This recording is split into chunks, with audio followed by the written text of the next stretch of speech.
Chapter 1666, Wandering Temple. After getting all the information the frightened sleeper could share, Sonny and Nephi's let him rest. Without wasting any time, Nephi's headed for the exit from the temple. However, Sonny led her into its depths instead. Soon they reached a set of stairs and descended underground. The nameless temple was larger than it seemed from outside because it had a vast basement level.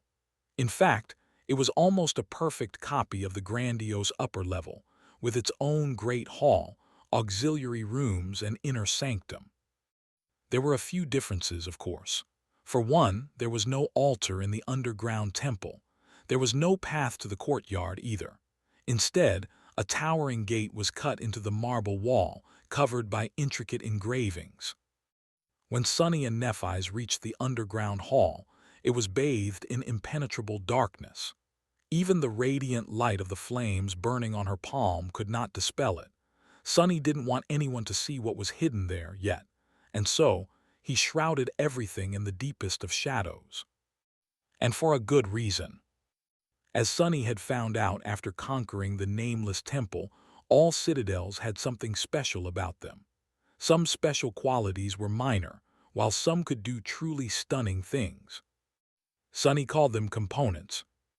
He was not sure if these components were innate to the ancient strongholds or something added to each by the spell, like the gateways were. Perhaps it simply built upon what was already there, strengthening existing traits and making them easily accessible by humans. However, what Sonny did know was that only a saint that bound the citadel to their soul could command it, making use of the components. The spell made the process easier for them, most likely. As for Sonny, he had to sort everything out himself. Luckily, it had not been too hard. As far as he could tell, the nameless temple possessed two components, both of them rather powerful as far as citadels went. Not on the level of the great citadels or the ivory tower, of course, but far more prominent compared to lesser ones, like the sanctuary of Noctis. The first component of the nameless temple was rather straightforward. It was the invisible guardian. The creature, unseen and imperceptible, had been killing anyone and anything that tried to enter the temple before Sonny showed up, that was, walking across ancient bones. He suspected that it allowed him to pass because of his attribute, the flame of divinity.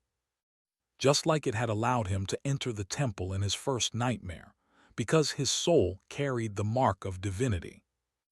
Indeed, his citadel was the very temple he had once used to sacrifice himself to the gods. Back then, Sonny had assumed that it was a temple of Shadow God, but now he thought differently. After all, the timing did not make sense. At the time when the slave caravan perished while trying to cross the mountains, the imperial soldiers were actively destroying shrines and monasteries of the Shadow God. And yet, the Stygian edifice of the Grand Temple looked like it had been laying in ruins for countless years back then, already. And then there were the words the spell had spoken when he coughed up blood on the black altar. It did not say that he had offered himself as a sacrifice to Shadow God instead. It said that he had offered himself as a sacrifice to all the gods. Shadow was just the only one who had listened. So now, Sonny suspected that the nameless temple was much more ancient than almost anything else he had seen in the dream realm. If he was correct, it had been built at the dawn of time, during the early days of the Age of Gods, and was meant to worship the entire pantheon, including the seventh god, who had not yet been erased from existence and forgotten. Perhaps that was why this temple, and all the other temples built for the pantheon of seven, had been abandoned and lost. They had been forgotten, just like Dream God had been forgotten. As such, the nameless temple could as well have been the temple of the forgotten god. Perhaps it had always been, having been built by some heretics who worshipped the lost deity despite the will of the remaining gods. Whatever the case, the nameless temple had already been empty for thousands of years during Sonny's first nightmare, which took place at the very end of the Golden Age, just before the fleeting age of demons came to doom the world to destruction. In his first nightmare, it stood on the peak of a black mountain, desolate and forsaken. The only creature who ever visited it was the Mountain King, who seemed to have possessed a spark of divinity in its soul as well. And yet now, the nameless temple was somehow here in Guiltythree. The reason for this discrepancy was the second component of the nameless temple. Out there, in the darkness of the underground hall, a vast mystical circle was carved into the wall opposite the towering gate. It was not comprised of runes or elements of any other type of sorcery Sonny could recognize. The only thing he could think of that resembled the enchantment of the nameless temple where the Knives' sun god had created alongside the Chain Lord's. Perhaps it was divine sorcery, which followed no rules and bent the world to its will simply by virtue of existing. In that case, he wasn't sure that sorcery was the right word to describe it. A miracle fit such a feat much more. In any case, that mystical circle was the heart of the enchantment that allowed his citadel to wander freely across realms. As long as the master of the citadel flooded the ancient temple with an ocean of essence, it could vanish from one location and appear miraculously somewhere else. That was how Sonny had put his citadel in the very heart of Guiltythree. He suspected that it had been wandering the realms long before being made into a citadel by the nightmare spell, as well. The wandering temple had not been built on the peak of that dark mountain, but instead appeared there one day, already in ruin. Sonny did not want anyone to know that his citadel could travel, yet. He would only be able to share this secret with Nephi's once she trusted him enough to keep that information from the King of Swords. And so they walked through the darkness until they reached the great gate. Nephi's did not say anything, allowing Sonny to pull the heavy gate open. Behind it was a smooth surface of white bone. At first glance, it seemed that the gate did not lead anywhere except a dead end. However, there was actually a narrow crack in the ancient bone, just wide enough for a person to pass. The fissure was just as dark as the interior of the underground hall, and the wind blowing through it brought with it a sweet smell of rotting leaves. Nephi's frowned. That fracture leads all the way to the hollows. Sonny nodded. Indeed. She hesitated for a moment. Won't your citadel be invaded from below, then? He walked toward the dark fissure and turned slightly to fit through. It won't, you'll see. Not satisfied with his answer but unwilling to ask further, Nephi sighed and followed him into the damp darkness. Following the Lord of Shadows, Nephi was descending into the depths of Guiltythree. The fissure was narrow and twisting, permeated with the sweet smell of rotten leaves. At times, she had to sidestep to push forward, the polished metal of her breastplate scraping against the white bone. Her taciturn guide was calm and indomitable, seemingly unconcerned about entering the hollows. She was calm, as well the part of her that would have been wary had been swallowed by the pain. A ball of white flames was dancing on the palm of her gauntlet, illuminating the path ahead. She was used to that pain. Bathed in the white radiance but drowning in darkness, the Lord of Shadows seemed especially mysterious now that they were alone. Clad in the fearsome onyx armor, with his face hidden behind the visor of a black helmet, he looked more like a powerful nightmare creature than a human being. Cassie had not been able to glean any information about the master of the Dark Temple, if not for the fact that the three powerful creatures serving him were transcendent and not corrupted. Nephi's would have entertained the thought that he was an abomination. There were other reasons why she did not, as well. Neither of them spoke for a long time. Eventually, though, the earthy smell grew stronger and the Lord of Shadows halted. A warm wind blew past them in the direction of the citadel. He remained motionless for a few moments, then turned to face her. The visor of his helmet was full of impenetrable darkness, and his even voice was aloof. I have a request, Lady Nephi's. She met his dark gaze and raised an eyebrow. The darkness in the visor stirred slightly. Dismiss your weapon before we proceed." Nephise was surprised. She tilted her head slightly, then asked in a calm tone, "You want me to enter the hollows without a sword?" The onyx helmet moved slowly from side to side. "You can have a sword, just not this sword." She hesitated for a few moments. That strange request was loaded with meaning.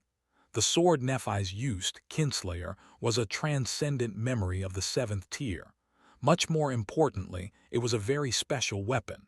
Not only was its durability equal to that of a supreme memory, but it had also been altered by the King of Swords himself, which made it connected to him, just like everyone who wielded the blades forged by Anvil were connected to him, and to each other, albeit in a different manner. So what the Lord of Shadows wanted was to be left truly alone with her, without the possibility of her adopted father sensing what they were doing. Suddenly, Nephise felt a bit embarrassed. That didn't sound quite right, did it? Her heart sped up a little. Was it because of his mocking threats to kill her in the hollows, luring her into the darkness and asking her to disarm? She stared at the Shadow Saint for several seconds, then unhurriedly dismissed both her sword and its sheath. Left unarmed, she continued to stare at him with a calm expression. His hand rose and brushed against the darkness, slowly pulling a weapon out of it, just like he had done before their duel. This time, however, it was not an odachi. Instead, it was an elegant longsword, both its hilt and blade perfectly black. Nephise received the longsword from the Lord of Shadows and weighed it briefly in her hand, then struck the flat of its blade lightly, watching it vibrate to determine the center of percussion. She was surprised once again. The sword was perfectly balanced and indistinguishable from one forged from real steel, sitting comfortably in her grip, as if made to suit her personal preferences to the smallest detail. What a convenient ability! It had to be an aspect ability. She studied the shadow sword for a few moments, then lowered it and summoned the Nameless Sun, a memory she had received for killing the Crimson Terror of the Forgotten Shore. The Nameless Sun was a weapon-type memory, but of a unique kind. Instead of manifesting as a weapon, it imbued other weapons, enhancing them. The sword handed to her by the Lord of Shadows was not a memory, and therefore could not be augmented by the Crown of Dawn. The Nameless Sun, however, could. Nephise nodded. "We can continue." Her guide turned away indifferently and continued walking into the depths of the narrow passage. She followed, contemplating. What are his motives? The Lord of Shadows had let his disdain for the great clans be known. Now, he requested that she dismiss her sword, hinting that he wanted to keep something secret from the king. Something moved in her heart, surprising her, a sweet but distant longing. Can he be an ally? It would be so nice to have someone to rely on. In the past 4 years, no, for as long as Nephise could really remember, after her grandmother's passing, she had been on her own, carrying a crushing burden without anyone there to lend her a hand. There were people who supported her, sure, the Fire Keepers, Effie and Kai, and a few others. But they were not as powerful as she was and so could not really lessen her burden. The only exception was Cassie. Without her quiet strength and friendship, Nephise might have collapsed a long time ago. But Cassie, too, was her subordinate, and therefore her responsibility. Yes, that burden was something Nephise had chosen to carry herself. And yes, it was her own unreasonable ambition that was the cause of everything. Most of it, at least. And yet, sometimes, she couldn't help but feel suffocated by the depth and intensity of her own desire, surrounded by enemies and laying awake at night, unable to sleep. Nephise was a human, too. She felt weak sometimes, too, even if she tried her hardest not to show it, as well as many other things she felt. So, if there was really someone out there who was as immensely strong as the Lord of Shadows seemed to be, and shared her hatred toward the sovereigns, someone she could rely on to stand side by side with her in the face of danger. It was a thought as sweet as it was dangerous. She wasn't even entirely sure that the Lord of Shadows was a human, let alone that he could be trusted. And yet, for some reason, unexplainably, she found herself really wanting to. Why do I feel this way? It's not like me. If they could really become allies. Forget about it. Following the aloof saint into the darkness, Nephi's frowned slightly. In this world, she could only really rely on herself.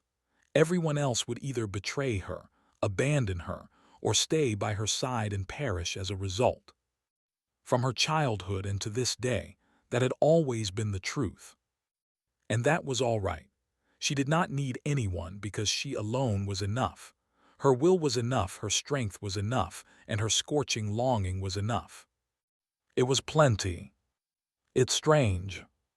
It would have been wonderful if she really had an ally, a partner, even. But she didn't and had never. And yet, strangely enough, the Lord of Shadows gave her a sense of unexplainable familiarity. Because of it, trusting him, and in him, was oddly easy. Nephi's was wary of that ease. Maybe that is one of his aspect abilities, too. Sonny pushed his body through the last stretch of the narrow fissure and suddenly found himself in a vast open space. He took a step to the side, clinging to the porous surface of the ancient bone, and allowed Nephi's to follow him onto a treacherous ledge. She couldn't see because everything was still shrouded in impenetrable darkness, but below them, a whole hidden world was stretching as far as the eye could see, full of vibrant life. They were currently inside the breastbone of the dead deity, which was comparable in size to a modest continent. Just like the rest of the bones, it was hollow, encompassing a realm of its own. The bone marrow that had once filled the vast expanse of the sternum's interior was long gone. And in its place, a dreadful jungle had grown. The humid air was filled with an indescribable mixture of strong scents. Below them, an impenetrable canopy of countless trees was swaying like a vermilion sea, most of them alien and monstrous, with vibrant red leaves. Primordial ferns towered like blooming towers, with vines and wild bushes rising between the craggy trunks like walls. Blood-red moss covered everything like a soft carpet.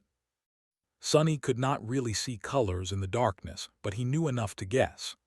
Outside the fragment of the shadow realm, the jungle shone with its own pale light, so he had seen its true appearance. Here and there, colossal pillars of abominable flora rose to the dome of the sternum, attached to the cracks on its surface. Those were the tendrils the jungle had extended to reach the sky.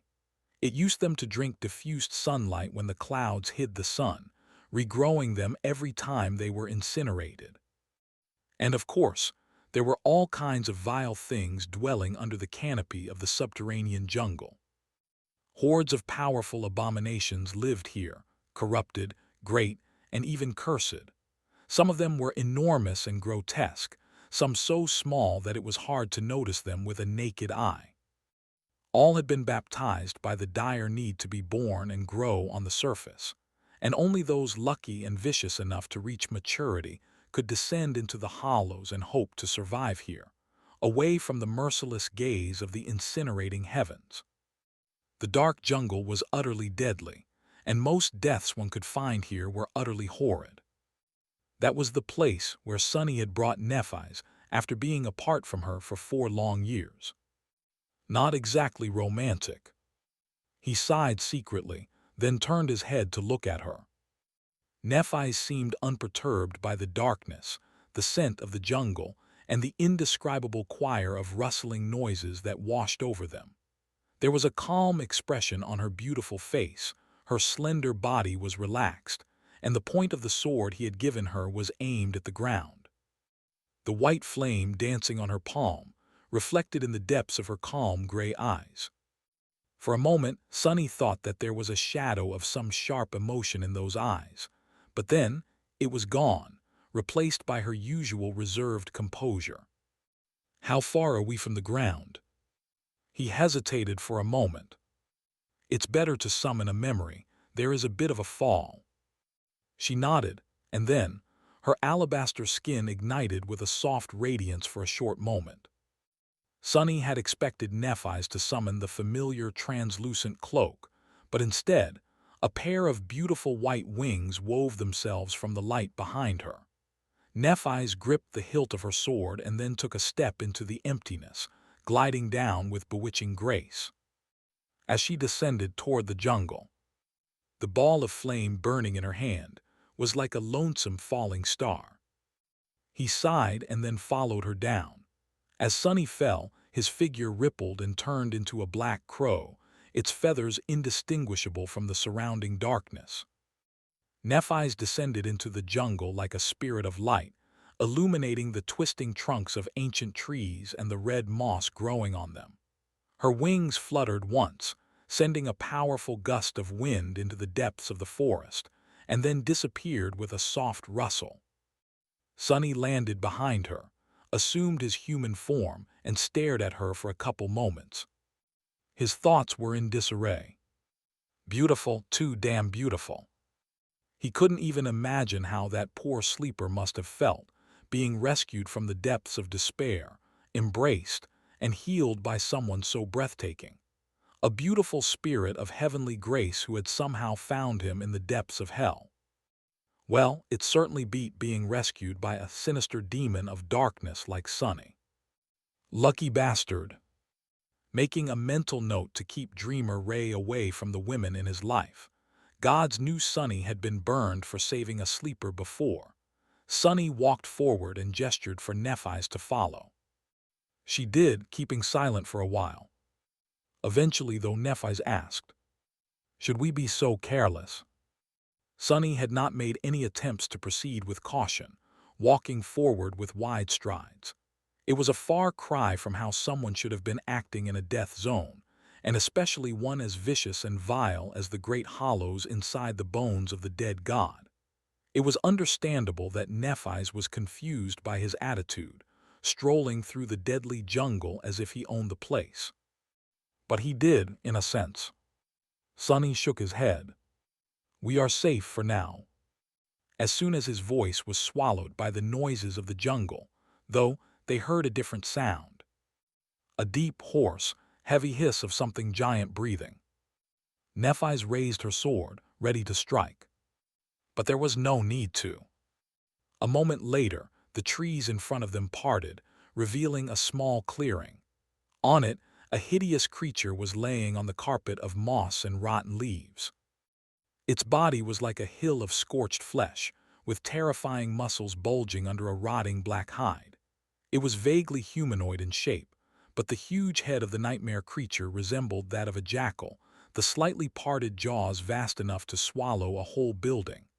The towering fangs glistened with a golden sheen, and behind them a black tongue was hidden, covered in sores and scars. A great monster. Strangely enough, the abomination was not moving. Its giant eyes were closed, while its breathing was deep and sedate.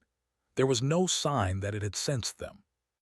Nephis stared at the monstrous being for a while, then glanced at Sunny.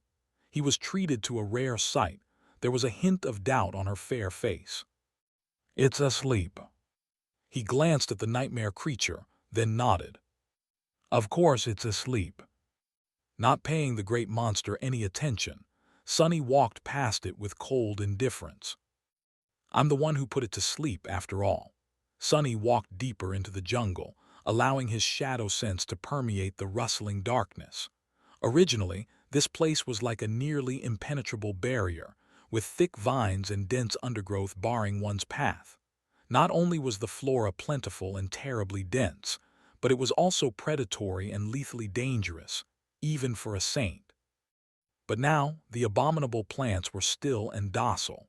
There were paths cut through the jungle as well, even if no one except for Sunny himself would have noticed them. As such, he managed to maintain considerable speed, getting further away from the nameless temple with each minute. They had to hurry to maximize the chances of finding the two sleepers alive. As the two of them traversed the jungle, they encountered more sleeping nightmare creatures. There were hundreds of them, if not thousands, many of the great rank. Walking among the slumbering horde of abominations must have been a tense experience for Nephis, considering that the power sleeping under the nameless temple was truly dreadful. Perhaps even a sovereign would have been given pause after witnessing it. Sunny was calm, though. All of these nightmare creatures were in the thrall of the dream curse, lost in nightmare's lesser dream domain. Their souls were locked in a maze of nightmares, unable to escape it for the most part. Exceptions happened, albeit rarely. The dream curse was silent and insidious. It had slowly infected every abomination in a wide area around the nameless temple, and because of how subtle the spreading plague was, very few of them had noticed anything amiss before it was too late. Lulled to sleep, they became trapped in nightmares. Those who had been able to resist the dream curse were disposed of by Sunny, a great demon being the last of the abominations he hunted down. The rest were now at Nightmare's mercy. If they died in his domain, their souls would feed the shadow, pushing the tenebrous stallion closer to supremacy. But if they continued to live, their dreams would strengthen his legion of horrors. Of course, there was a possibility that an especially ferocious abomination could destroy all of his nightmares, like Sunny had done in the Kingdom of Hope, but the chances of something like that happening were low. Not only were nightmare creatures less resolute than Sunny had been, but the current nightmare was also much more powerful than he had been all that time ago. The weaker of his horrors were being destroyed, but the stronger ones slowly took their place. As for the Dark Destrier himself, he was currently busy with a very important and sensitive task. After a while, Nephis suddenly spoke. "Would you mind sharing how you put all these abominations to sleep?" Sunny smiled behind the visor of his helmet, suddenly remembering their first meeting on the forgotten shore. He kept silent for a few moments, then answered neutrally. "I would not if you shared something as well." Nephis simply nodded. "That seems fair." Sunny contemplated the answer, then spoke simply. "There is another transcendent terror serving me. His powers have to do with dreams and nightmares. It took a long time to lull the inhabitants of this corner of the jungle to slumber, but it couldn't be helped. My citadel would have never been safe if there was a constant source of danger underneath it. Now, I only have to worry about the enemies coming from outside my territory."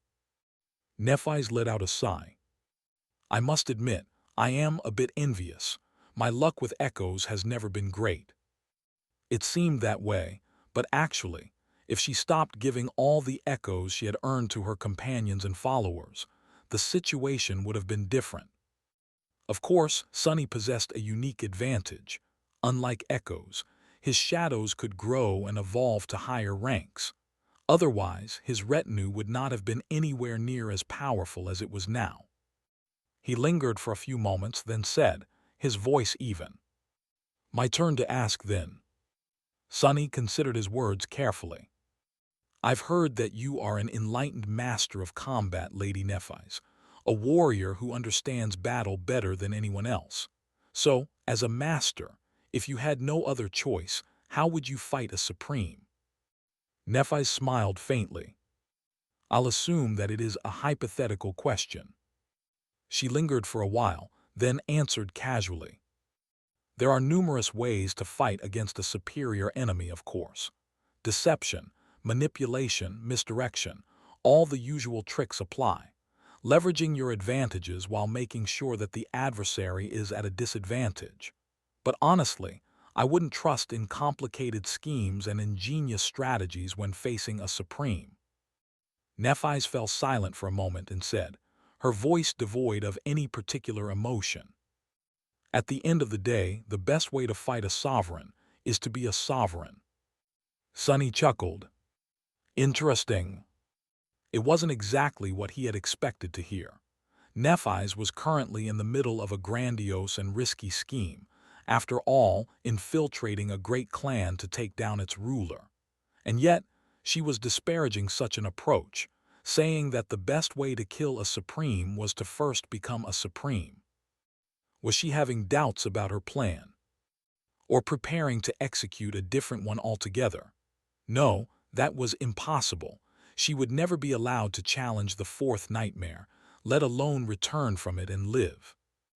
The jungle swallowed his quiet laughter, and in the ensuing silence, Nephi's asked, "What about you, Lord Shadow? How would you fight a supreme?" He thought for a bit, then shrugged nonchalantly. "Me? Simple, really. I would probably wait until the two of them clashed, watch one die and the other become weakened, and then stab the one who survived in the back." Nephi's tilted her head slightly when she spoke. Her voice sounded a little amused. "Are you very confident in your backstabbing skill, Lord Shadow?" Sunny smiled behind the onyx visor. "Pretty confident, I guess. None of those I stabbed in the back ever complained." "Well, because they were dead." The corner of her lips curled upward. The two of them remained silent for a while. Eventually, Sunny said, "I have another question." He guided them to a barely noticeable path. The white radiance of Neph's flames was stark as it chased the darkness away. The darkness retreated, but not far, revealing the vibrant vermilion moss and the red vines growing on the twisted trunks of ancient trees. As soon as the two of them passed, the darkness returned, swallowing everything anew. Sunny sighed. "Do you know the legend of Odysseus?" Nephi seemed surprised by his question. "Sure, why?" He spoke without turning his head, his cold voice remaining emotionless and even. "Odysseus has been gone from his home for 20 years. Everyone thought him dead, and many suitors arrived to propose marriage to his widow. She refused them for a while, but they insisted that she must make a choice. One of them was meant for the throne of Ithaca." Sunny paused for a moment, then continued. "Eventually, Odysseus came back and infiltrated the gathering of the suitors disguised as a beggar, bringing himself into the very home where his enemies dwelled. None of them recognized him, assuming that he was weak and posed no threat. They were wrong." The jungle rustled around them as his voice turned a little sinister. "Odysseus then ruthlessly massacred the suitors, not sparing a single one. Not only that, but he even viciously killed the maids who had been deemed disloyal. A river of blood was spilled on that day, and scores of people lost their lives, their bodies sliced and mutilated. So my question is—" He stopped and turned, facing Nephi's and her pure white flames. "Isn't Odysseus too cruel?" She looked at him for a while, her beautiful gray eyes filled with dancing flames. Eventually, Nephi said in her usual calm tone, "You've never hated anyone, have you, Lord Shadow? It seems to me that you are a very kind man." He laughed. "That is a first. I've been called many things before, but kind, I don't think I've ever heard this one." He turned away and continued walking deeper into the jungle. "You are wrong, by the way. I know hatred too. I am a very hateful person, in fact." Granted, his hatred was probably not as scorching as hers. The fragment of the shadow realm was vast, its darkness drowning not only the surface of the dead god's sternum, but also swallowing a considerable stretch of the abominable jungle thriving in its hollow depths. The dream curse had lulled the nightmare creatures populating the area to sleep, so it was relatively safe. Sunny and Nephi's moved with sufficient speed, reaching the edges of the fragment in a matter of hours. They could have been much faster, of course, but he used that time to teach her about the dangers of what lay beyond. The jungle is hidden from the gaze of the sky, but it is much more dangerous than the surface. The nightmare creatures of Godgrave are all born on the surface, yet only those who are strong enough to survive there descend into the hollows. Here, they can exist indefinitely in theory. In practice, they are all cannibals. The competition for water and nourishment is fierce, so the inhabitants of the jungle constantly fight and devour each other. Nightmare creatures were known to battle among themselves. It was only in the presence of humans that they united to destroy the uncorrupted first. It was much worse in the hollows, though, where every abomination was of a type that had to satisfy its hunger often. Life and death came swiftly, and only the most vicious ones lasted for a while. His tone remained indifferent. Only the strongest and most fierce abominations get to descend into the jungle, and only the most ferocious of them get to survive here. It's a boiling pot of horror, where appalling monsters endlessly fight against each other, and only the most dreadful of them gets to live.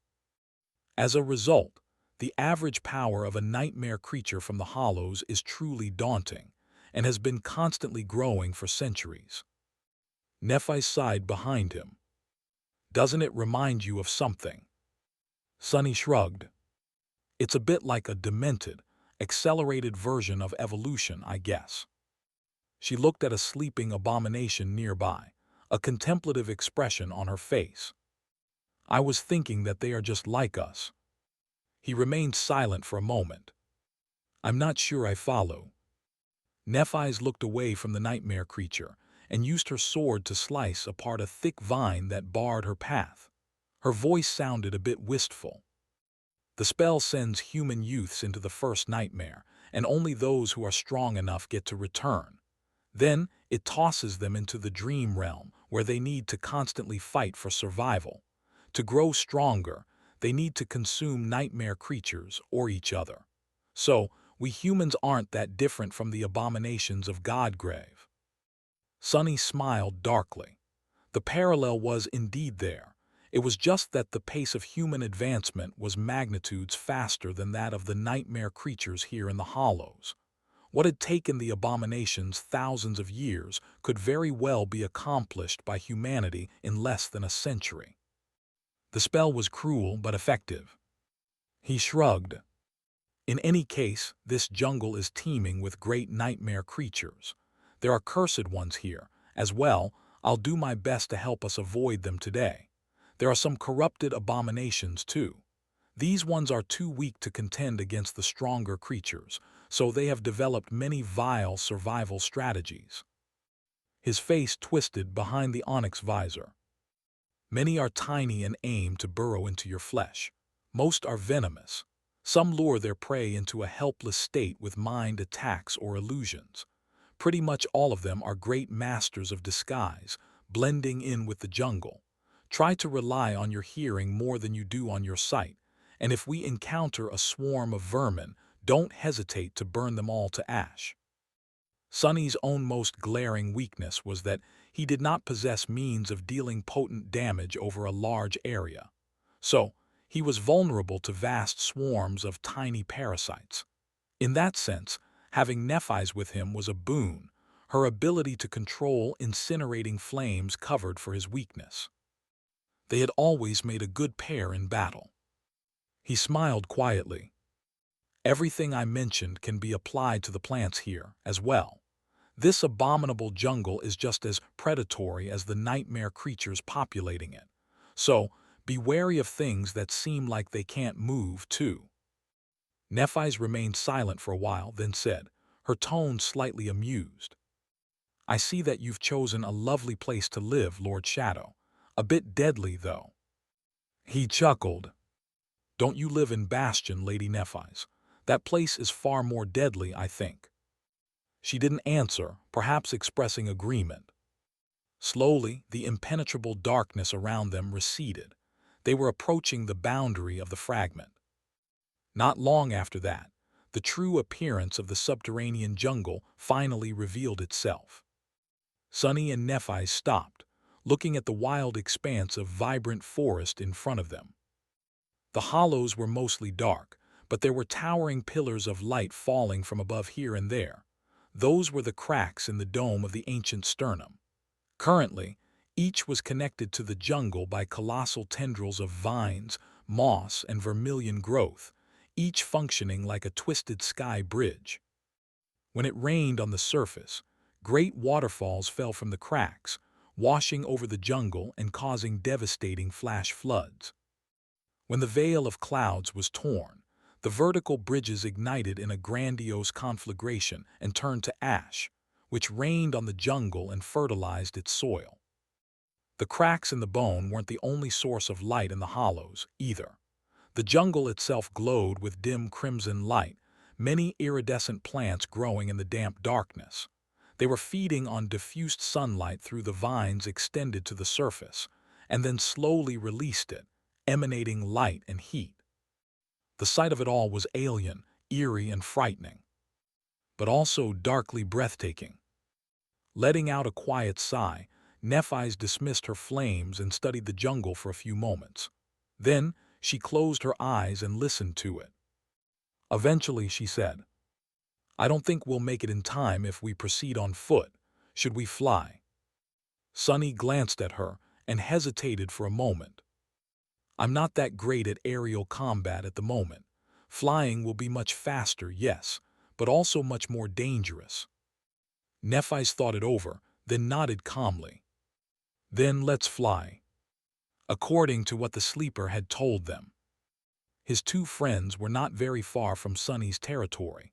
However, they were well beyond the reach of his shadow sense.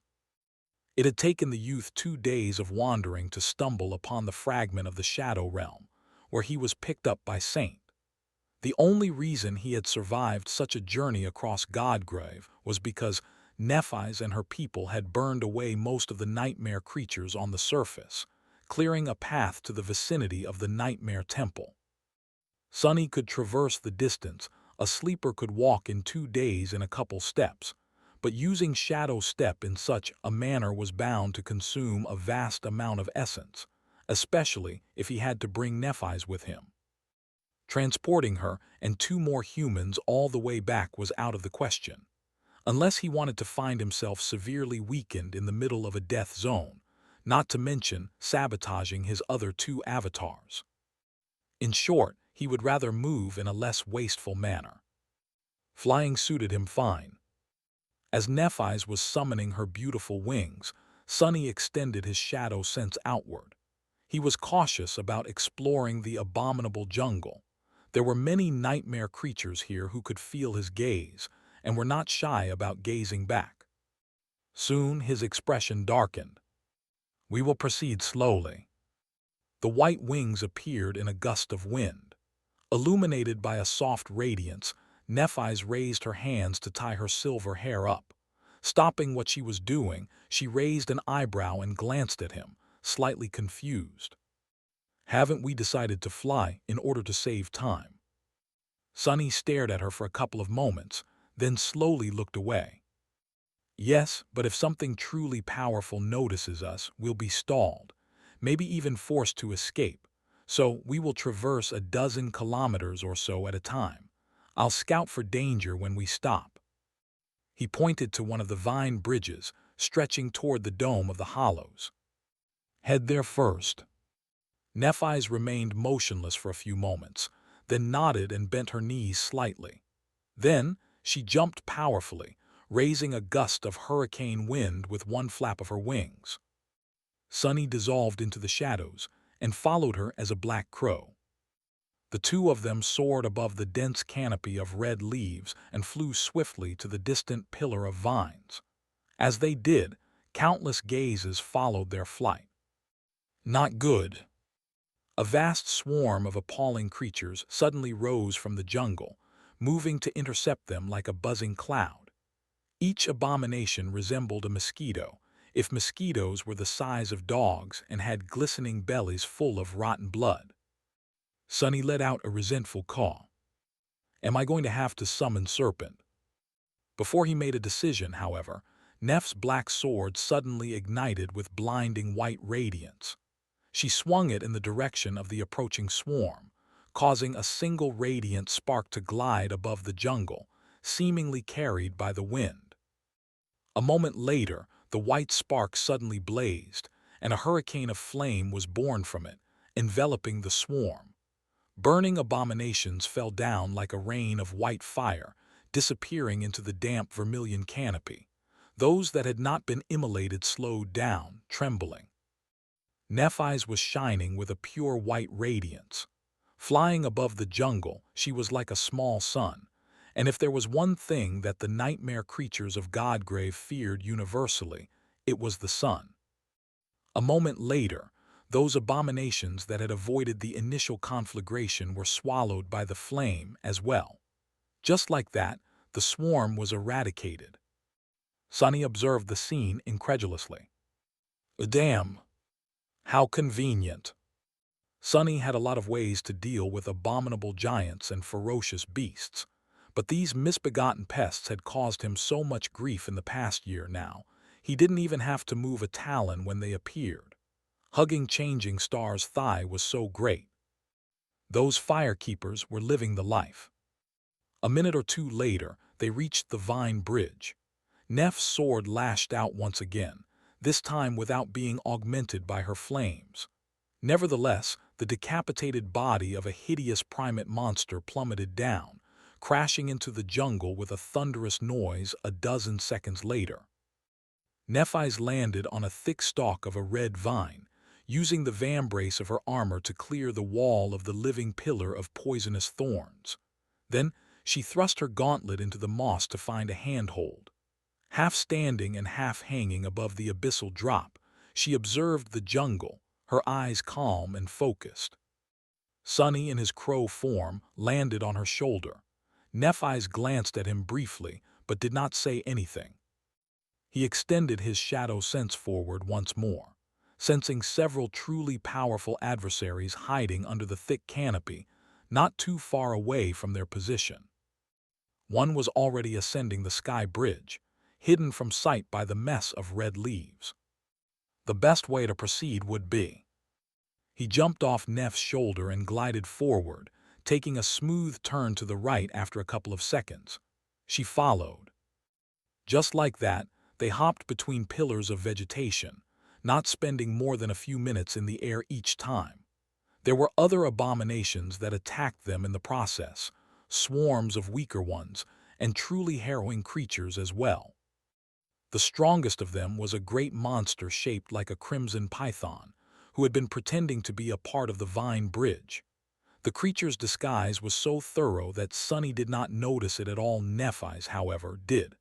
Not only that, but she also knew its exact rank, class, and attributes, making the battle much easier.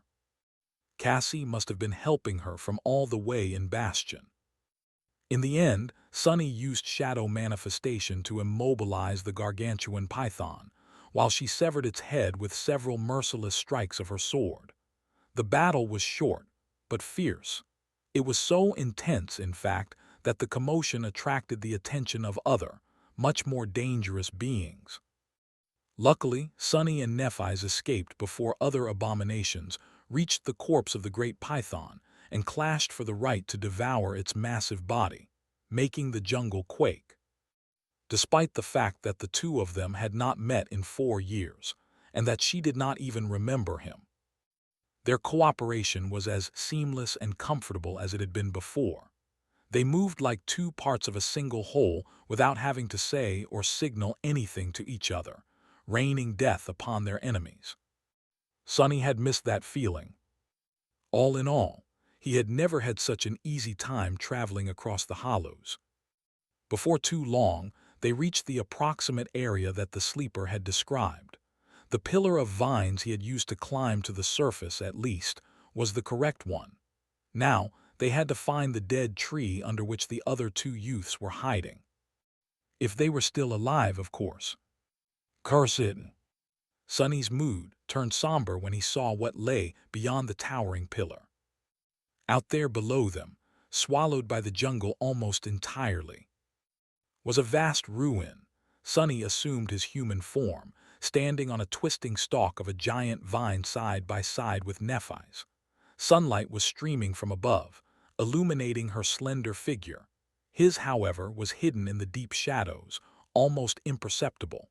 If someone gazed upon them right now, it would have seemed as though she was observing the overgrown ruin alone.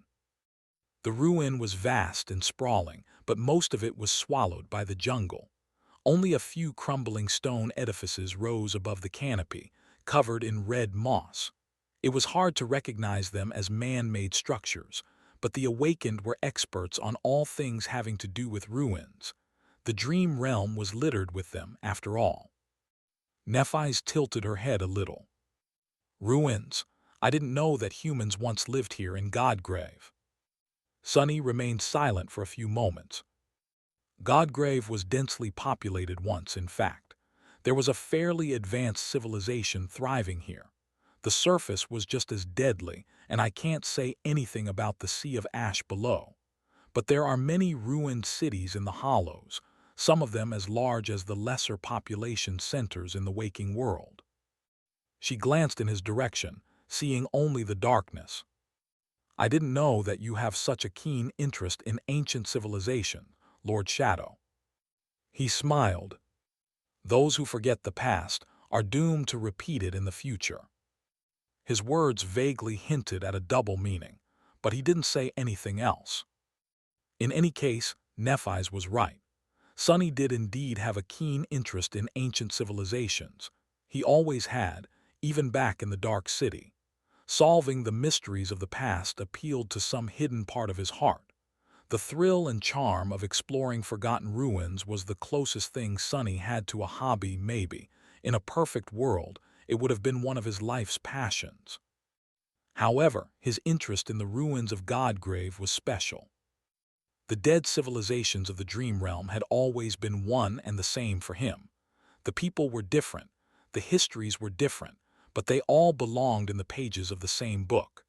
After meeting Wind Flower in the tomb of Ariel, though, Sonny learned that there were two entirely different kinds of ruins in the Dream Realm. One kind belonged to the people who had lived in the mortal realms, and were destroyed by the war between the gods and the demons, as well as its immediate outcome. The other kind belonged to those who had lived in the 5 divine realms, and fell under the tide of corruption later.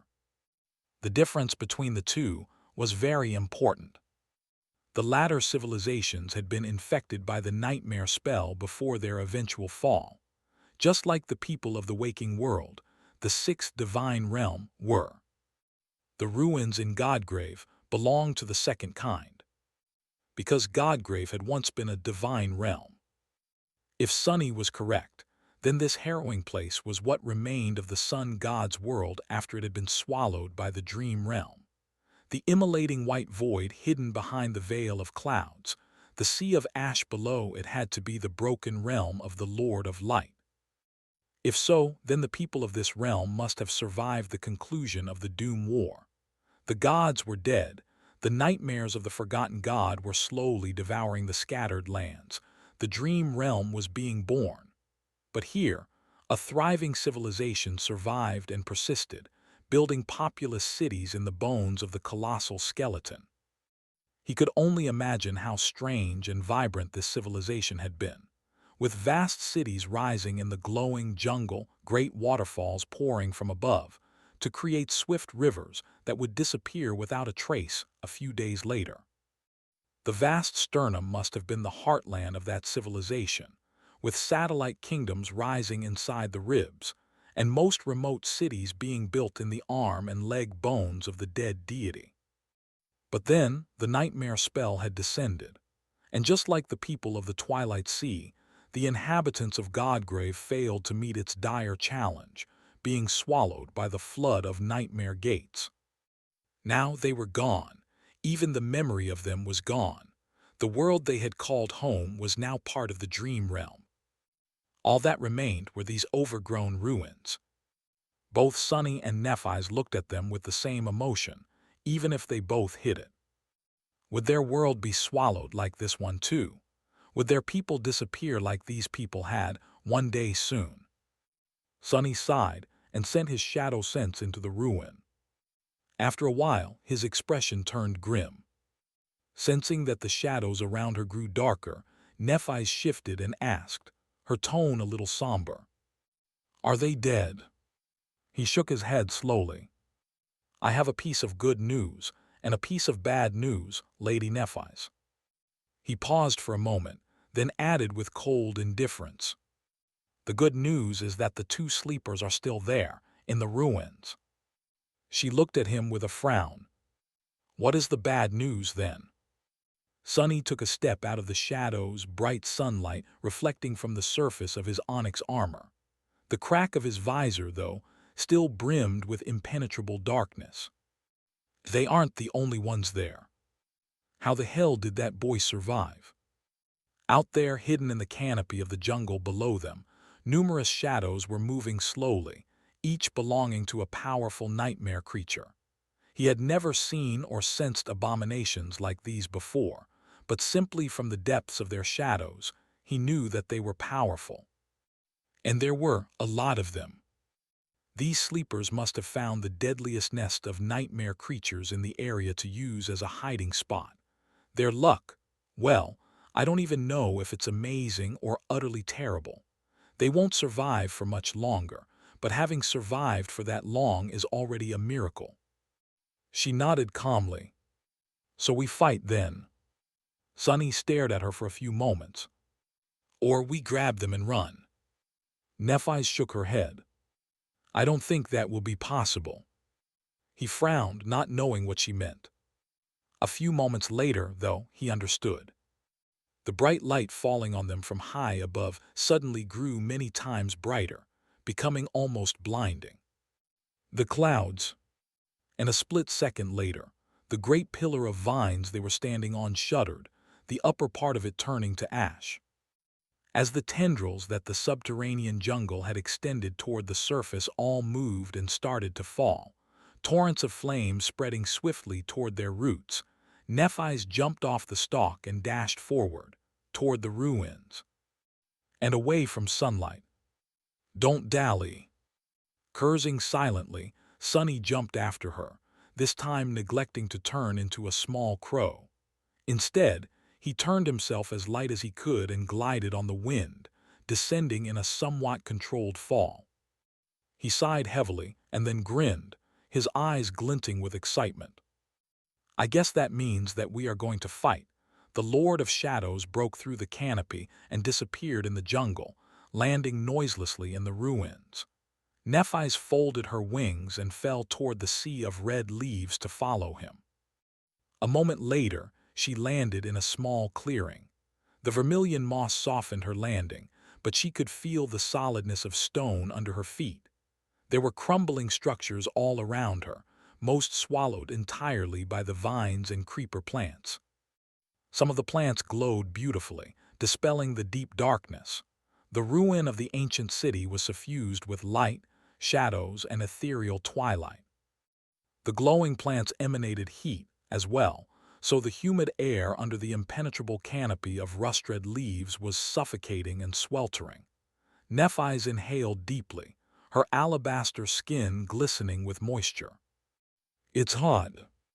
The ground shook as the great pillars of vines crashed into the jungle, wreathed in flame, and sent clouds of burning debris flying in all directions.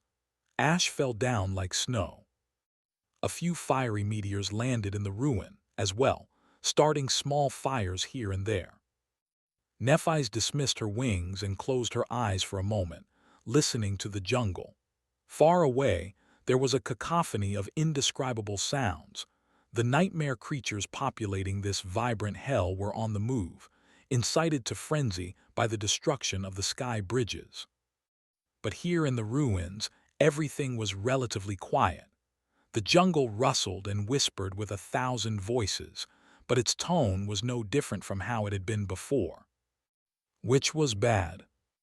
It meant that nightmare creatures did not dare come here and challenge the masters of this place. She opened her eyes and glanced at the Lord of Shadows, who seemed to possess an attribute or an ability that allowed him to sense many things from afar.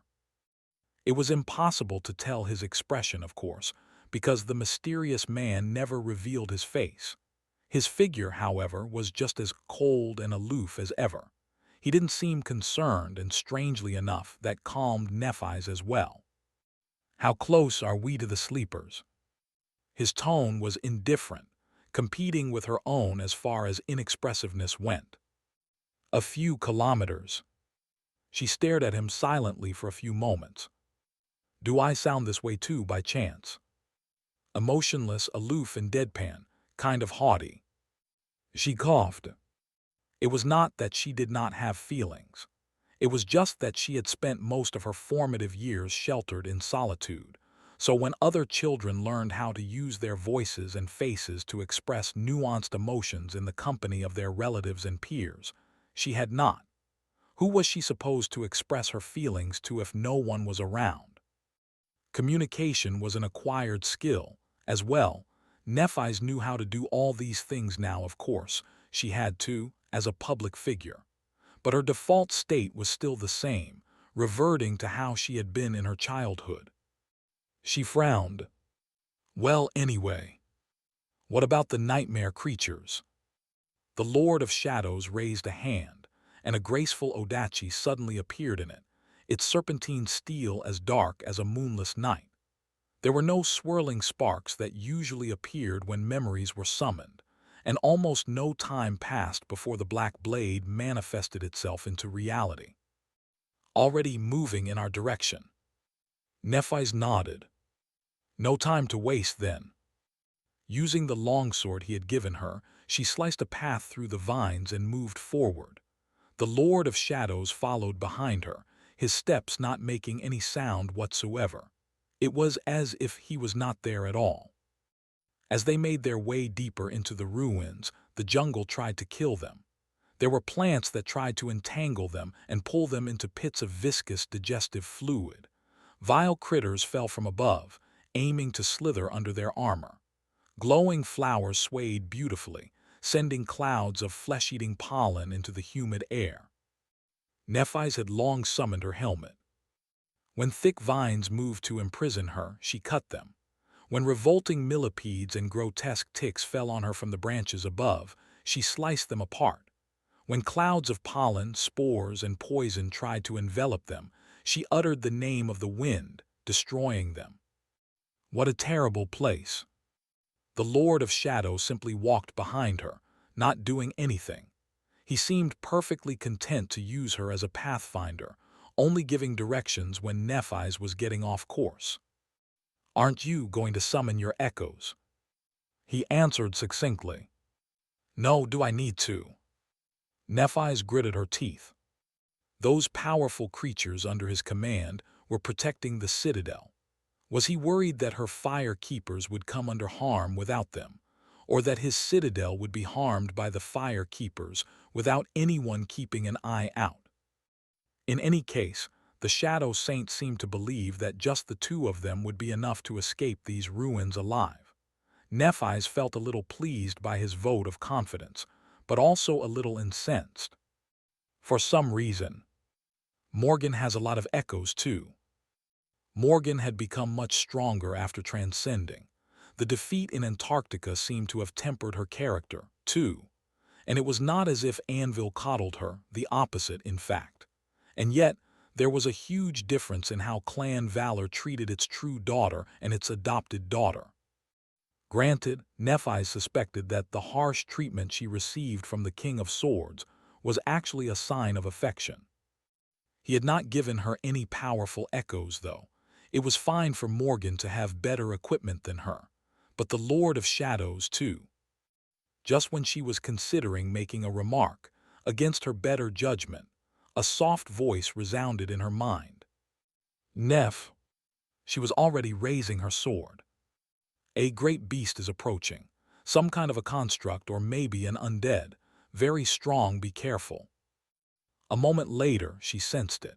Not the creature itself, but the pressure of its passing, the very mundane change in air pressure caused by something moving with incredible speed. The mound of red moss in front of her exploded, revealing the dark interior of an ancient ruin.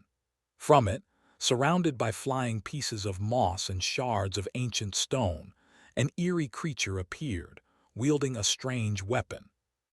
The creature was twice as tall as Nephis but shriveled and hunched like a mummy. It was vaguely human in appearance, with a body made of cracked stone. Red moss grew on it like a tattered robe and below it. Nephis felt a sense of distaste. There was desiccated flesh under the stone carapace, as if a human had once been imprisoned inside the golem. The stone face of the creature was featureless, except for the eyes, inside the two round holes cut on its surface, two gaping wounds where human eyes should have been nestled with darkness, and from them, two beautiful blossoms grew on black stalks. The mace the golem held seemed to be cut from diamond. He looked like a monk who had gained enlightenment and became one with the world, with the abominable world of spreading corruption, filled with nothing but ancient evil and chilling malice. It only took a split second for Nephi's to see all these details. Then the creature was upon them, a great beast. Killing a great beast could pose no trouble at all, or all the trouble in the world. Beings of that rank were more than mere creatures. Each of them possessed a mythical power, reality itself coming undone under the pressure of their existence. When Nephi's had been a master, a single great abomination was like a cataclysm. Now Nephi's was a cataclysm herself. Igniting the flames of her soul, she shone with pure radiance and met the eerie golem with the full strength of a transcendent titan. Pain washed over her, bringing the world into focus. Everything was stark and clear in the world of pain, ready to surrender to her will. Except for the Lord of Shadows. The black blade of her sword met the diamond mace of the nightmare creature, deflecting it and dissipating its force. An impact that would have produced a devastating shockwave was suffocated, its destructive potential disappearing without a trace. The golem was faster than Nephi's, but she knew its movement well. They were lacking insight and intent, almost entirely without refinement. Because of that, the creature wasted precious moments while she wasted none. A split second later, the tip of her blade burrowed into the red moss, aiming to destroy one of the golem's shoulder joints. The sword the Lord of Shadows had given her was supposed to be equal to a transcendent weapon, and a potent one at that. Cutting the flesh of a great abomination would have been hard, but not impossible. Still, Nephi's did not hope to break the golem's stone carapace and aimed at a weak point instead. She already knew that the creature would not be able to avoid her strike. That was Neph's power. She could not predict the future like Cassie could, and did not possess an aspect ability that would allow her to read the enemy's mind. However, she knew the laws of combat, knew them intimately, instinctually, and comprehensively. From the philosophy of combat to how the atoms interacted with each other to form a steel blade, she knew it all. So she did not have to see the future. Knowing the laws of combat, she could simply tell what movements her enemy could perform, was most likely to perform, and would perform in any given situation. That was the easiest part of being a master at combat. The hard part was actually dictating the situation to make the enemy move how she wanted them to move. Of course, to achieve that, she had to know the enemy as well. The shoulder joint of the eerie golem had turned out to be far more durable than she had anticipated. Her blade bypassed the stone carapace, but the desiccated flesh beneath was just as tough. Her sword bit into it and failed to cut deep, leaving only an insignificant scratch. Nephi's frowned, knowing that she was now open to the creature's retaliation. The diamond mace rose, flying at her head with terrible speed, and was pushed aside by the audacy of the Lord of Shadows. Not only had he protected Nephi's, but he also created an opening for her to deliver another strike. This time she aimed for the golem's eyes. Fighting side by side with the Shadow Saint was comfortable. Nephi's had known that he was a swordsman of exalted skill. That much was apparent from their duel. However, what had stunned her the most was how excellent he was at supporting a partner in a battle and being supported by a partner in turn. Too excellent, maybe. She would have expected that such a solitary and reclusive person would have trouble cooperating with others. But actually, the opposite was true. It was as though her shadow had really come alive, fighting by her side with effortless ease. The Lord of Shadow seemed to anticipate her every move, and was always exactly where she needed him to be, playing his role both flawlessly and with utmost effectiveness. Even stranger still, Nephi's herself was oddly attuned to his style of combat. She didn't have to put any effort into acting in unison with him, as if it was something natural. The warriors of valor were highly disciplined and promoted unity, often training and going into battle together. and yet she felt more at ease in the company of this total stranger. Perhaps that was a unique skill of a transcendent with a high affinity to shadows. Shadows never existed on their own, after all. It was their nature to be cast by someone. Her sword plunged into the golem's eye, sinking deeply. That did not kill the great beast, but it did seem to slow it down a little. Just to be sure, Nephi's cut the flower growing from his other eye socket as well, wondering if the creature was actually a predatory plant. But it was not. The flowers, it seemed, were mere decorations. Break the armor. Cassie's voice let her know where the creature's weakness lay. Living beings were relatively easy to kill because they shared the same weaknesses: heart, brain, vascular system. But constructs and the undead were tricky, since destroying them was always a guessing game, especially if they were powerful enough so that obliterating them completely was out of the question. Aim for the breastplate. Nephi's and the Lord of Shadows abandoned their attempts to damage the tough flesh of the abomination, concentrating instead on the cracked armor of the stone golem. She even sacrificed some of her physical augmentation to enhance the black sword instead. Luckily, the manifested blade easily accepted the soul flame, igniting with a strange kind of dark radiance. The battle lasted for a dozen seconds, and by the end of it, an entire swath of the jungle was completely overturned. Nephi's and her aloof guide rained a barrage of blows on the breastplate of the great beast, easily avoiding its utterly devastating, but simplistic and predictable attacks. Each of them might have had a tough time of fighting the creature alone, but together, they overpowered it without too much strain. Soon the ancient stone cracked even more, and then exploded in a rain of shards. The golem staggered and toppled to the ground. The spell whispered into her ear, its voice mocking and insidious. You have slain a great beast, Usra of condemnation. Your soul shines brighter. Nephi's breathed heavily and dismissed her helmet, loose strands of hair sticking to her fair face. She studied the collapsed golem warily, knowing that this was just the beginning of a dreadful battle. The Lord of Shadows had said that there were a lot of these abominations in the ruins, after all. Her guide, meanwhile, walked closer to the stone creature, stared at it for a bit, and then gave it a kick. Then he said, a hint of somber emotion in his usually cold voice, "It's an MWP." Nephi's was surprised. She lingered for a moment, then raised an eyebrow. What? He pointed to the dead golem with the tip of his odachi. This creature, it's an MWP, mobile war platform.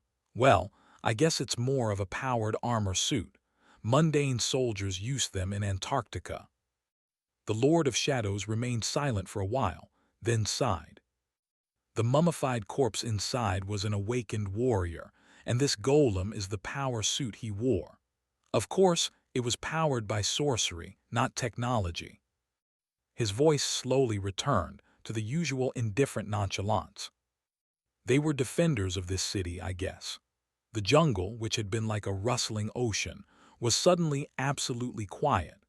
The dead silence that enveloped them was so utter and unnatural that, for a moment, Nephi's felt a chill travel across her back despite the sweltering heat. The horrors of the forgotten ruin were drawing closer. She frowned slightly, and then dismissed most of her armor. A whirlwind of sparks wreathed her slender figure for a few fleeting moments, and then dissipated without a trace, leaving only a thin white tunic behind. Free of the suffocating weight of her armor, Nephi's inhaled deeply and noticed that the Lord of Shadows was staring at her intently. At least, she thought he was. The darkness nestling in the crack of his visor was just as cold and nebulous as always. What are you doing? His voice was emotionless, but she thought she recognized a hint of emotion in it. Confusion, maybe. Yes, he was probably confused. She shrugged, enjoying the feeling of her skin breathing, unobstructed by the weight of metal. My armor won't withstand a hit from a great beast. I'd rather have all the speed and agility I can get, considering the circumstances. That way, I stand the chance of not being hit at all." That was true. Her armor was a supreme memory of the second tier, but after the battle with this, Usra, she had judged that it would not protect her from a blow delivered by one of the ancient golems. She could heal her body if it was damaged, but not her armor, and once the armor was wrecked and bent out of shape, it would constrict her movements even further. Now that the presence of the true masters of the ruined city had scared off all the pests populating the jungle, it was better to be fast and nimble. The other reason Nephis had dismissed her armor was necessity. She was pretty sure that she would be forced to use her transformation ability in the upcoming battle, so she didn't want to burn the supreme memory. That armor of hers was pretty decent. It would be a shame if it melted into a puddle of molten steel, like so many previous ones. Cassie had also told her once that it suited her well. Not that it mattered, of course. What am I even thinking about? Nephis looked away, hiding her embarrassment at the inappropriate thought, and summoned two charms, the dire warning and the testament of malice. One possessed an enchantment that scared off creatures of a lesser rank than her. The other added an element of insidious decay to her attacks, not too powerful but cumulative. Finally, she activated the enchantment of her tunic, the remaining underlayer of the dismissed supreme armor, and sensed the air grow cool and soft around her, caressing her slightly damp skin like fine silk. That invisible barrier would not do much against sharp weapons, but it could lessen the impact of blunt ones, like the diamond mace the mindless Usra had wielded. Each memory was enhanced by the Crown of Dawn, making the enchantments much more potent. There were many more tools in her soul arsenal, but using them was a matter of resource allocation. Relying on memories too much would drain her essence, which could be better spent on her aspect and sorcery. She couldn't summon the Altar of Denial to lessen the essence consumption, either, since that memory could only be used in a static position. Nephis had earned a truly astonishing number of memories in the past 4 years, but most of them had not been worth her essence. Some had gone to the Fire Keepers, and some were sold off to fund them. Even with the nominal support of clan valor, maintaining a citadel and a private army of masters was not cheap. The more clandestine affairs, which were handled by Cassie, also demanded a lot of funding, and the great clan could not be allowed to learn about them. As a result, Nephis kept only a few tried-and-tested memories, most of them useful in different kinds of situations. She summoned as few as she could in any given battle, relying on her skill and strength instead, as much as she could. The Lord of Shadows also did not seem like someone who relied on memories a lot, although she wasn't sure if his reasons were the same as hers. In fact, Nephis had not seen him summon a single memory apart from his serpentine Odachi and his onyx armor, if those were even memories. At this point, she wasn't sure. His abilities were truly versatile. That manifested sword he had given her was holding up pretty well. With an ability like that and sublime swordsmanship, who needed memories? She wondered what other tricks he had in store. Just at that moment, the shadows stirred and drowned the mysterious saint like a dark tide. She remembered the scene of a black giant rising above the bone plain and was ready to take a step back, but the scale of it seemed much smaller. Indeed, a few moments later, a different kind of creature rose from the darkness. It was entirely black and demonic in appearance, with 4 mighty arms and a long tail, towering above her at least 3 meters of height, just as tall as the ancient golem had been. Its muscular body radiated a sense of chilling, ferocious physical strength and bestial potency. The stone-like armor of the Lord of Shadows shifted, covering the 4-armed demon like an onyx carapace, and at the same time, his great Odachi rippled like liquid, growing even longer to match the demon's towering height. What a fearsome sword! Nephis stared at the dark demon in front of her, wondering for a moment. Was that, perhaps, the true appearance of the Lord of Shadows? while the human form he wore was no more than a disguise. The human, the dark colossus, the swift crow, and this shadow devil, was that the result of his transformation ability? If so, it was much more versatile than Nephi's had assumed, and any saint she knew possessed. Then again, shadows were formless and shapeless by nature, so maybe such versatility made sense. The form of a shadow demon was very much like the enchanted armor suits the defenders of the ancient city had once worn, in a sense. Was his body encased in a shell of shadows, like theirs had been in sorcerous stone? If so, it was an ingenious application of one's aspect. But it couldn't be just that. The Lord of Shadows could cover his human body in the shell of the four-armed devil and the shadow colossus. But what about the crow? It was much smaller than a human, so the fundamental principle of his transformation had to be different. As she was contemplating the nuances of his aspect, the Lord of Shadows spoke, his voice still cold and indifferent. "We must hurry." His voice was still the same, which was a little funny. A voice like that suited a young man of noble bearing very well, but coming from the chest of such a huge and ferocious creature, it sounded a little comical. Absurdly enough, Nephi's found herself wanting to laugh. Of course she did not, maintaining her usual calm expression. However, two sparks ignited in her eyes. "Yes, right, let us hurry." Turning away to hide her face, she gripped the hilt of her black sword and dashed into the jungle. The carnivorous plants and the abominable vermin populating the jungle had hidden away out of fear, terrified by the approach of the masters of the ancient ruin. So, Nephi's ran fast, covering a great distance with each second. The wind was cool, soothing her slender body. The Lord of Shadows had taken the lead, his strides like that of a beast. His powerful limbs tore the ground, and from time to time he used the trunks of the towering trees to leap forward, sending splinters flying back. Soon enough, Nephi sensed the approach of a new enemy. The same kind of golem broke through the wall of vines, and the ground quaked from the crushing impact of its footsteps. The creature looked just like the one they had slain a minute earlier, tall, overgrown with scarlet moss, its ancient stone carapace covered by a net of cracks. This one was armed with a diamond scepter instead of a mace. A split second later, the scepter was already flying at the shadow demon's head. Its speed was so dire that a fatal blow seemed inevitable. The jungle itself swayed, following the trajectory of the diamond weapon. Nephi's raised her sword to block. A fraction of a second later, the Lord of Shadows simply disappeared from the path of the scepter. There was a thunderous boom, and a devastating shockwave spread in a wide cone from the point where the Usura's weapon had been supposed to hit. A vast swath of the jungle, hundreds of meters across, was instantly devastated. Sadly enough, Nephi's was right in the middle of the cone of destruction.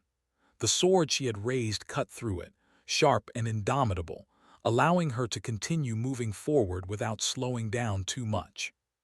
She jumped, stepped on the diamond scepter, ran across its length, and delivered a dire downward slash, all in a matter of a single moment. The tough stone carapace of the great beast did not split open, but that was not her goal. What Nephi's aimed for was to infect it with the decay of the testament of malice. Before the creature could catch her, she had already jumped back, twisting gracefully midair.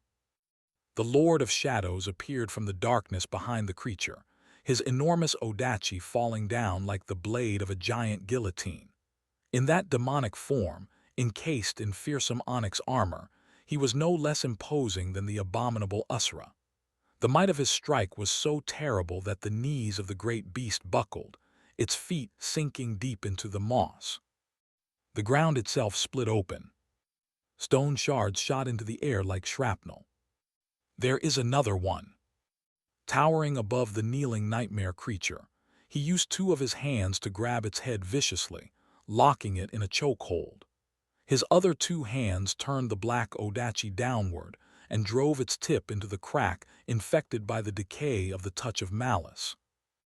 Nephi spun and swung her sword. Up until this point, she had only used her dormant ability. At that moment, though, she summoned a spark of soul flame and, enduring the agony, uttered the names of fire and wind. That single spark exploded into a raging inferno, incinerating everything in its path. The jungle in front of her turned to ash, revealing the dreadful form of the second Asura. The abomination's charge had been broken by the shockwave of the directed explosion, and the flame stuck to its carapace, burning hot enough to melt transcendent steel. The stone armor of the Asura held, but was softened by the terrible heat. The desiccated flesh buried within it, though, caught aflame. Wreathed in fire, the towering nightmare creature rose like an infernal fiend. There is no time. Nephi's used the momentary delay to lunge at the abomination being held down by the Lord of Shadows.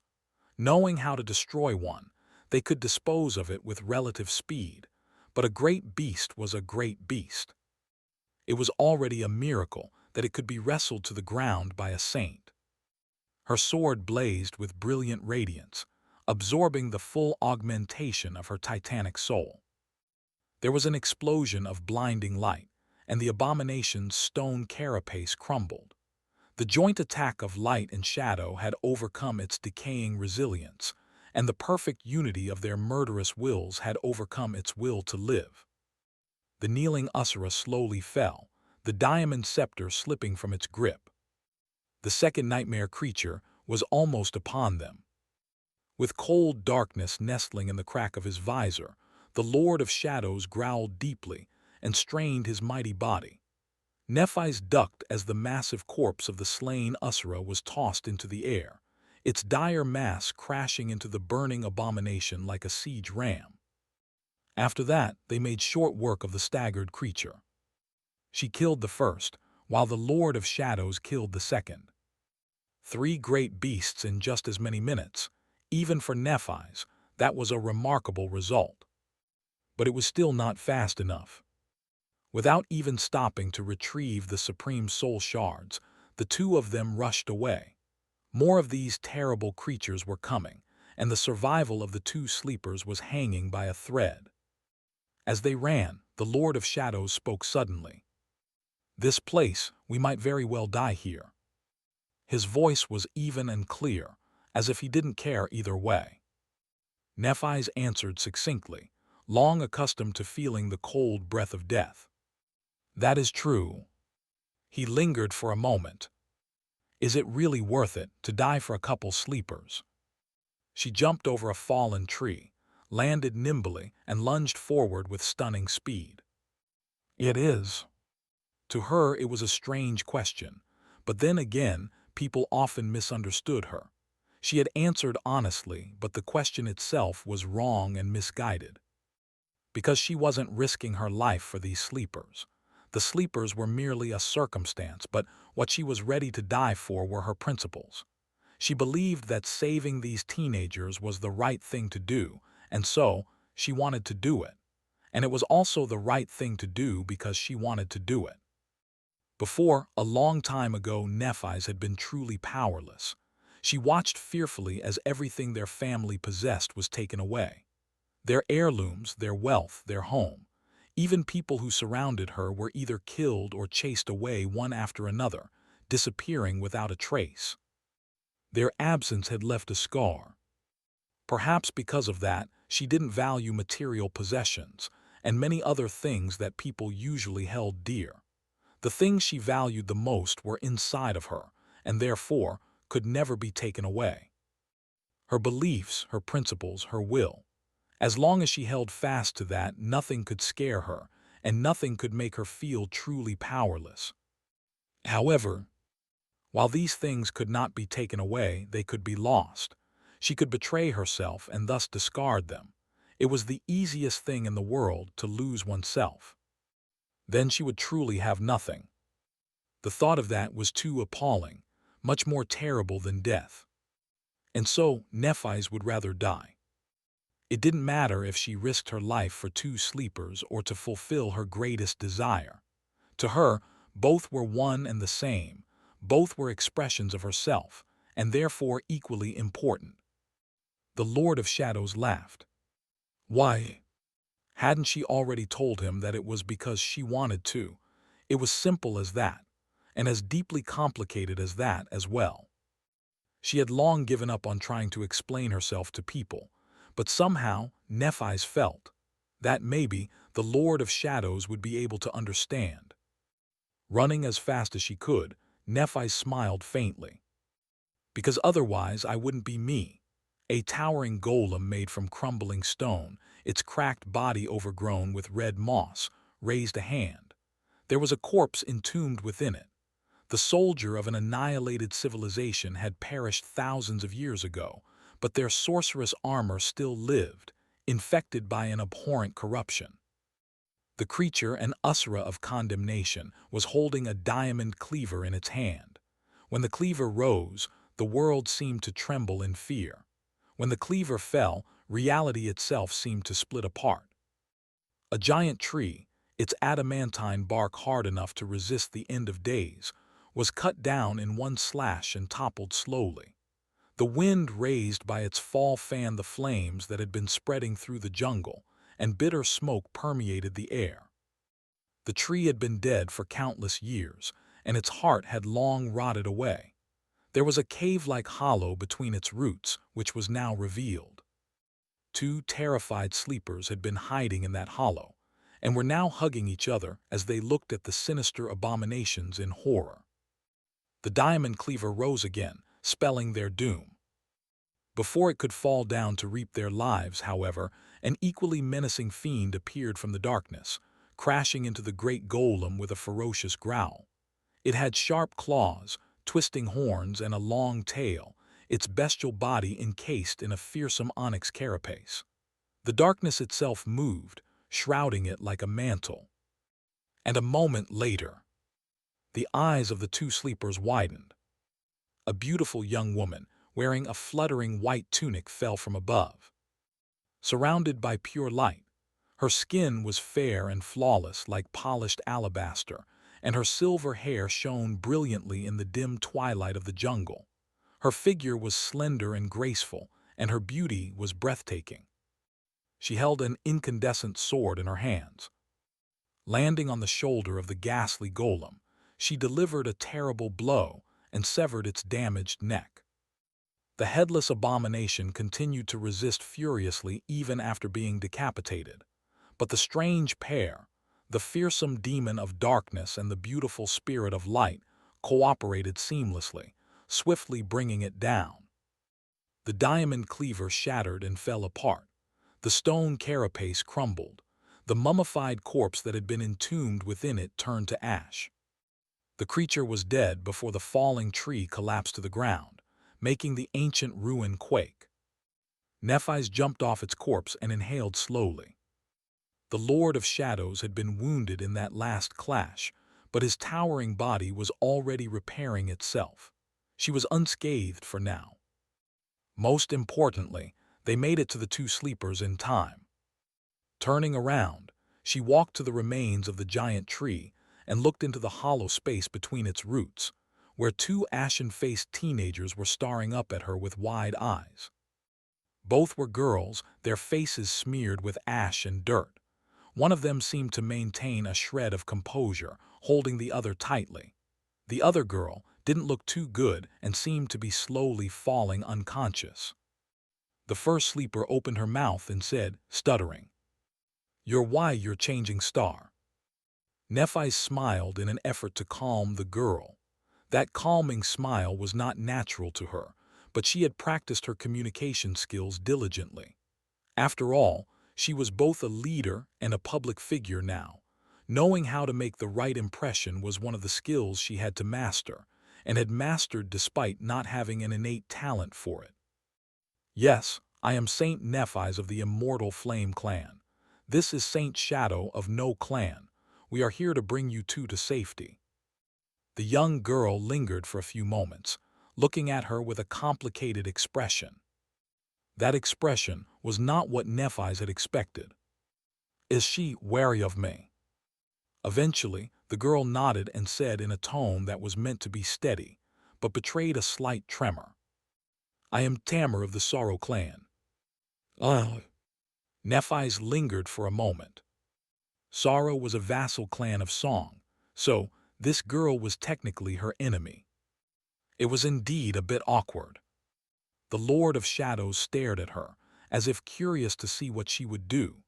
His demonic shell had almost entirely repaired itself already. Nephi's jumped down into the shallow pit, put her sword down and looked at the second teenager. Then she turned back to young Tamer. "What is wrong with your friend?" The girl glanced at her black sword, then gripped the other sleeper tighter. "Some kind of infection." She scraped her hand on a vine. Then her eyes trembled slightly. "Wait, did Ray find you, my lady? Is he alive?" Nephi's nodded and kneeled near the unconscious sleeper, looking at her with concern. "He is safe and sound. You don't have to worry." The three must have bonded during their harrowing time in Godgrave. Before that, they had probably spent a lot of time together at the academy. It wasn't strange for them to care about each other. In fact, Nephi's was the strange one, having formed no bonds at the academy. There had been a reason for that, of course. She did not know which of the fellow sleepers had been sent to kill her. At the time, Cassie had had her circumstances too. Still, these girls reminded her of the two of them. Granted, there had been no third member to their small cohort on the Forgotten Shore. There had been no. A moment later, Nephi's shook her head lightly, having lost her train of thought. Concerned for the unconscious girl, she gently placed her hand on her gaunt body and frowned. The girl's skin was as hot as a furnace, and her pulse was weak. She wasn't just infected. She was dying. Nephi's lingered for a moment, and then glanced at Tamer. She forced herself to smile again. "You are safe now. The worst part is almost over. Fear not, for we are here, and we will get you and your friend out no matter what." The young girl stared at Nephi's for a few moments, then took a trembling breath and nodded. Then she suddenly slumped, as if finally allowing her exhausted body to collapse. Her eyes glistened with moisture, but she gritted her teeth and held the tears back.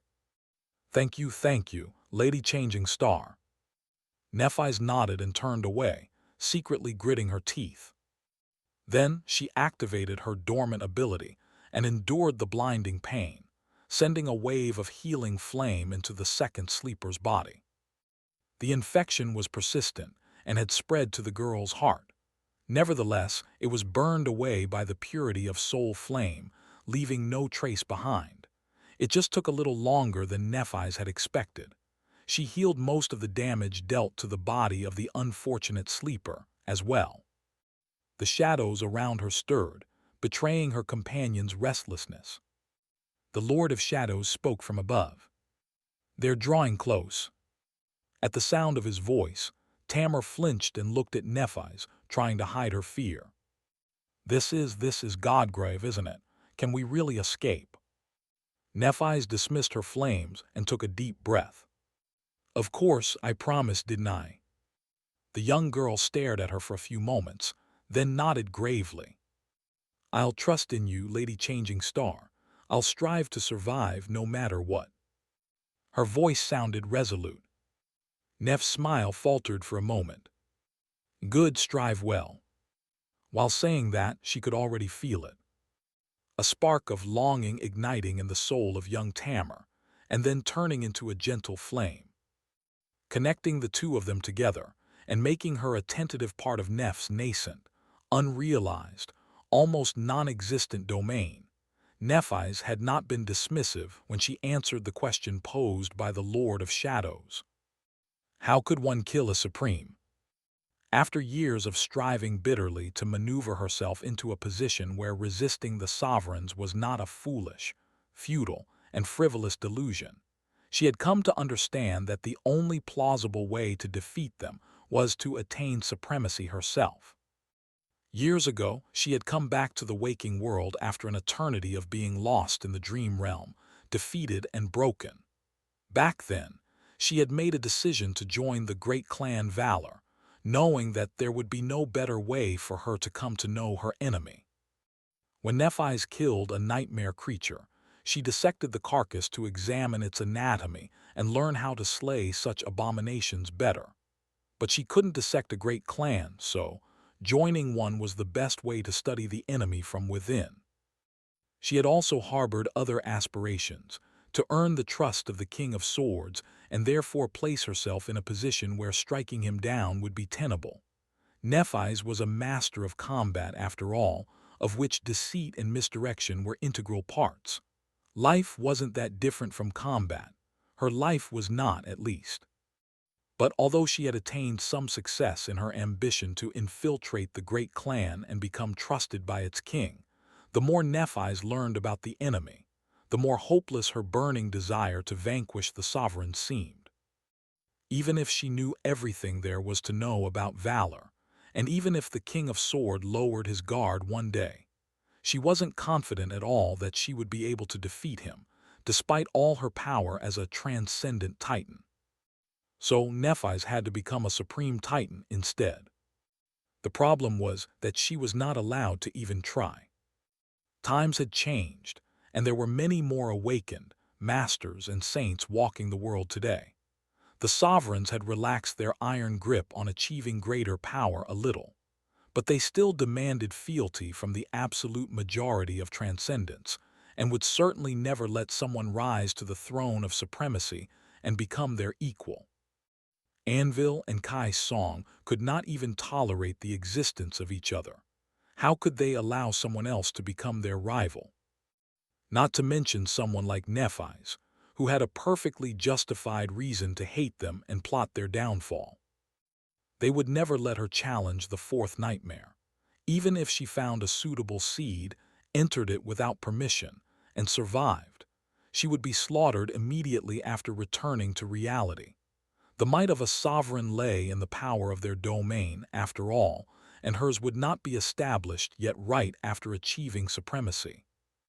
A newly crowned supreme was only inconsequentially more powerful than a transcendent, considering the perilous threat of the older domains.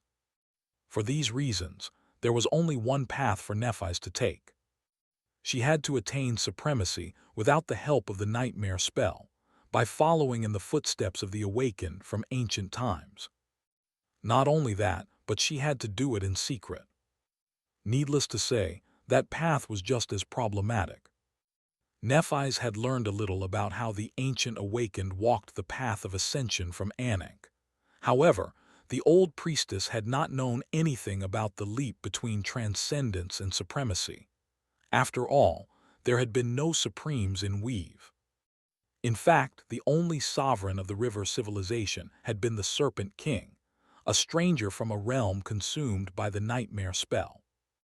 It meant that Nephi's could not learn the natural way to supremacy from somebody else. She had to invent it herself, discovering the long-lost truth without anyone's help. The task seemed unreasonable even for her, but having no other choice, she had been striving to accomplish it for the last 4 years.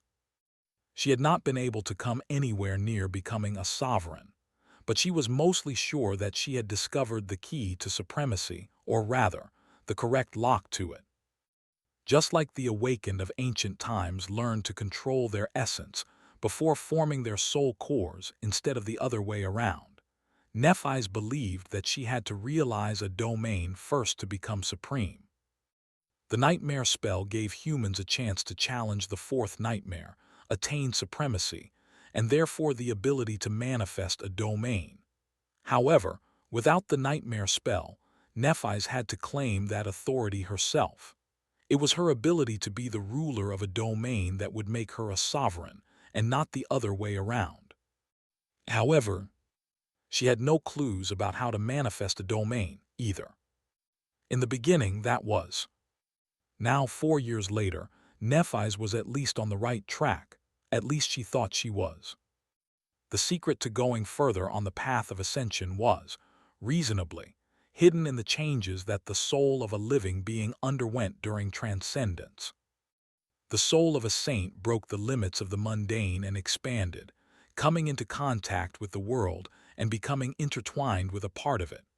The soul of a sovereign, then, had to not only become fused with the world, but also claim authority over its part. That was the essence of supremacy, to be a ruler. But every saint was unique. The nature of the connection they shared with the world was unique as well. Therefore, each transcendent had a unique path to supremacy. For Nephis herself, that path was easy to understand but impossibly hard to tread. After becoming a saint, her soul had become capable of being nourished by the ambient essence of the world, the spirit essence. Of course, it was only so for the spirit essence born from a particular source. Most people assumed that her source element was flame, some assumed that it was light, but all of them were wrong. In truth, Neph's source element, the foundation of her future domain, was longing. In hindsight, she should have known it much sooner. It had always been there in the description of her aspect. Aspect light bringer. Aspect rank divine. Aspect description. You are a creature of light that was banished and doomed to exist in the darkness. You bring radiance and warmth to wherever you go, but with it comes indescribable longing. The spirit essence Nephis could absorb was born from the souls of those living beings she inspired to yearn for something. It didn't matter what they longed for, and, unlike the loyalty demanded by the King of Swords and the Queen of Worms, she didn't need to be the subject of their yearning. Any kind of aspiration born from knowing her, or knowing about her, became the source of spirit essence for her. Her longing, ability also seemed to have evolved after her transcendence, fusing with her presence. Over time, Nephis had noticed that when people were in her presence, their souls grew more susceptible to inspiration, and the flames of their desires burned brighter. That was the foundation of her future domain, which she had already built without even knowing it. Thanks for watching. Please subscribe and like the video and comment down if anything wrong in the story. And if have any suggestion to a new novel or want next part of any series, comment down. Our target is to get 1K subscriber. There will be surprise for all of you. Stay tuned.